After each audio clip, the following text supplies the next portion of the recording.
हमारी भीम आर्मी के राष्ट्रीय अध्यक्ष आदरणीय विनय रतन साहब, हमारी पार्टी के राष्ट्रीय महासचिव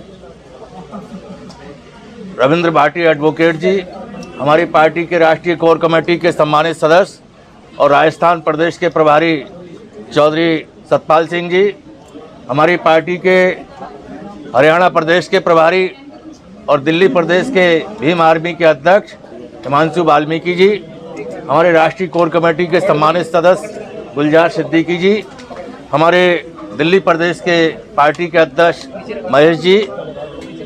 साथियों, आपकी जानकारी में है कि अभी माननीय अध्यक्ष जी ने और हमारे राष्ट्रीय महासचिव जी ने जो 28 तारीख को भीम आर्मी के चीफ और आज़ाद समाज पार्टी के राष्ट्रीय अध्यक्ष और इस देश के अंदर विगत 8-10 वर्षों से बहुजन समाज के दलित लोग, आदिवासी लोग, अन्य पिछड़ा वर्ग के लोग, धार्मिक अल्पसंख्यक समाज में सिख, मुस्लिम, ईसाई, बुद्धिस्ट लोग बड़े पैमाने पर जो सरकारों के द्वारा तमाम गुंडे बदमाश पाल रखे हैं, जो गांव देहात में सामंतवादी मानसिकता के लोग हैं, वह बड़े पैमाने पर अन्याय अत्याचार की घटनाएं कर रहे हैं।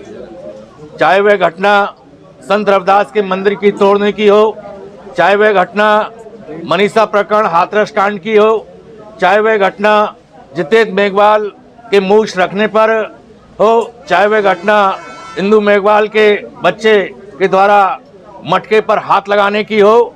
भिन्न भिन्न प्रकार की जो घटनाएं, ऐसी घटनाएं जिनका क्राइम से कोई लेना देना नहीं है, लेकिन फिर भी हमारे ऐसे भोले वाले सीधे शरीफ लोगों को, जो भारत की मिट्टी में पैदा हुए और भारत के नागरिक हैं, जिनको भारत में भारत के संविधान ने न्याय पाने का अधिकार दिया है, स्वतंत्रता के साथ, सम्मान के साथ, स्वाभिमान के साथ जीने का हक दिया है, जिनको हर प्रकार से पूर्ण रूप से स्वतंत्रता मिली है कि चाहे कोई मूछ रखे, चाहे अपनी बात को खुले मन से कहे। साथ ही साथ मैं ये भी बता देना चाहता हूँ कि हमारे देश में लोकतांत्रिक व्यवस्था है। यहाँ पर अब राजा रानी के पेट से पैदा नहीं होता है, जनता के द्वारा दिए हुए वोट के माध्यम से पैदा होता है। इस व्यवस्था के तहत तमाम लोग अपनी अपनी पार्टियां बनाकर अपने विचारों से जनता को जोड़कर इस देश के शासक बनते हैं। इसी प्रक्रिया में यदि इस देश का बहुजन समाज का एक उभरता हुआ नायक, उभरता हुआ नेता, जिसको अमेरिका जैसे देश ने ये साबित किया कि देश के अंदर, भारत के अंदर यदि कोई उभरता हुआ नेता है जो दबे कुचले, शोषित, पीड़ित लोगों की, जिनकी आबादी इस देश के अंदर लगभग 85% है, ऐसे लोगों का कोई नेतृत्व कर रहा है, तो वह अकेला नेता भाई चंद्रशेखर आजाद है। जब ऐसे नेता को जनता पसंद कर रही है, 12 फरवरी को जब हमारे राष्ट्रीय अध्यक्ष भोपाल जाते हैं, तो मीडिया ने साबित किया लगभग 4 से 5 लाख लोग उन्हें देखने और सुनने के लिए आते हैं। ऐसे व्यक्ति को इस देश की मनुवादी मानसिकता के लोग रास्ते से हटाना चाहते हैं। ऐसे व्यक्ति के ऊपर समय समय पर झूठे मुकदमे लगाकर उन्हें जेल की सलाखों में डालते हैं, कभी रास्ता लगाते हैं। चाहे वो एनआरसी के धरने में गए, तब भी उनके ऊपर रास्ता लगाकर 8 दिन के लिए जेल भेजा। जब बारात प्रकरण सहारनपुर का हुआ, तब भी 16 महीने के लिए उनको रास्ता में लगा के जेल भेजा। जब वे इंदु मेघवाल की लड़ाई लड़ने के लिए जयपुर गए, तब भी 4 दिन के लिए जेल भेजा।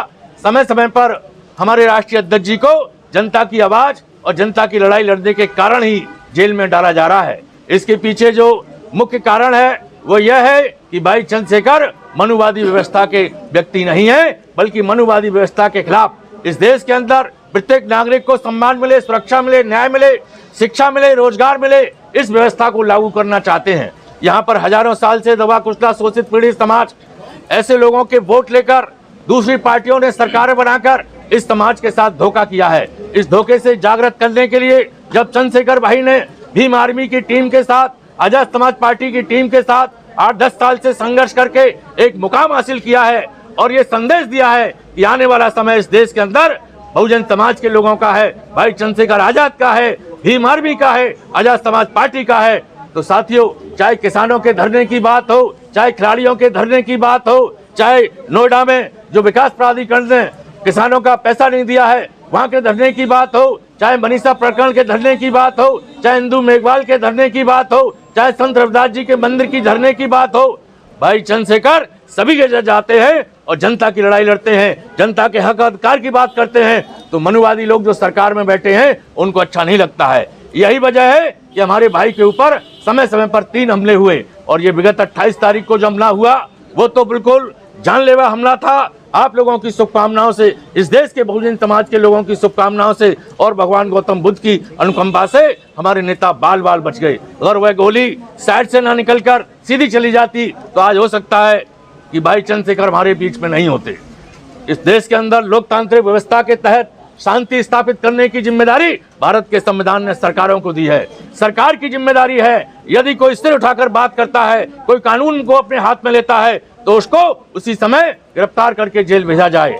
आज हमारे नेता के ऊपर इतना बड़ा हमला हुआ और पुलिस ने लीपापोती करके 4 व्यक्तियों को जेल भेज दिया, लेकिन ये बताया नहीं कि ये व्यक्ति किसने भेजे, इन्होंने हत्या करने का प्रयास क्यों किया, क्या उनकी कोई उनसे व्यक्तिगत रंजिश है। साथियों, ऐसी स्थिति में हमारी ये मांग है इस प्रकरण की सीबीआई से निष्पक्ष जांच कराई जाए और जो अपराधी हैं उनका नार्को टेस्ट कराया जाए, जिससे ये सच सामने आना चाहिए। उनको किसने भेजा, इसके पीछे साजिशकर्ता कौन से कौन बड़ी ताकत है। जब इस देश के अंदर बाबा रामदेव जी जो योगा कराते हैं उनको Z+ श्रेणी की सुरक्षा मिल सकती है, कंगना रनौत जो एक हीरोइन है उनको सुरक्षा मिल सकती है, और समाजवादी पार्टी के अंदर शिवपाल यादव जी को परिवार से अलग करके विघटन करने के लिए Z+ श्रेणी की सुरक्षा मिल सकती है, और जब वह परिवार एक उड़ाता है तो सुरक्षा वापस ले ली जाती है। तो इस प्रकार की जो सुरक्षा दूसरे लोगों को मिल रही है, इतना ही नहीं, भारतीय जनता पार्टी का महानगर अध्यक्ष, भारतीय जनता पार्टी का जिला अध्यक्ष, जिसके पीछे 100 लोग भी नहीं है, जिसकी बात 100 लोग सुनने नहीं आते हैं, उनको सरकारी गनर दिए जाते हैं। ये सरकार के गनर, ये सरकार के सुरक्षा कर्मी जनता की गाड़ी कमाई से साथियों यहाँ बनाए गए हैं, जो सिस्टम है उसके तहत बनते हैं, ये कोई पार्टी के लोग नहीं है।